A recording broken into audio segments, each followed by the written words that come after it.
මේ අවුරුද්දේ ලක්ෂ 100ක් හම්බ කරන chance එක ඔයා කොච්චරක් ඇද්ද කියලා ඇහුවොත් ලක්ෂ 100 නේ ලක්ෂ 1000ක් කියන හම්බ කරන chance එක කොච්චරද කියලා ඇහුවොත් ලොකු chance එකක් නෑ පොඩි chance එකක් තියෙන්නේ කියලා කියයිනේ. නමුත් කිව්වොත් ඔයාට එහෙම නොවුනොත් ඔයාගේ ෆැමිලි එකේ හැමෝම මැරෙනවා. මොනවා හරි කරලා වැඩේ කරොත් එයාලා ජීවත්.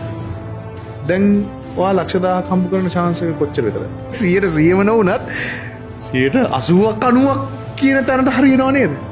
වෙනස් වෙන්නේ මොකද්ද? හේතුවනේ. හරි හේතුව තිබ්බොත්, හරි මොටිවේෂන් එක තිබ්බොත් ප්‍රතිඵලය වෙනස් වෙනවාමයි. මේ මොටිවේෂන් එක නැති තැන තමයි ප්‍රතිඵල නැත්තේ. ඇයි මම මේක කරන්න කිව්වහම ඒකට හරි උත්තරය આવොත් කරන්න ඕන ටික අපි හදාගන්නවා. හැදෙනවා ඒක. නමුත් ඒක අර නිකන් බඩගින්නේ ඉන්නවා වගේ තනිකර ඒකෙම තියෙන්න ඕනේ.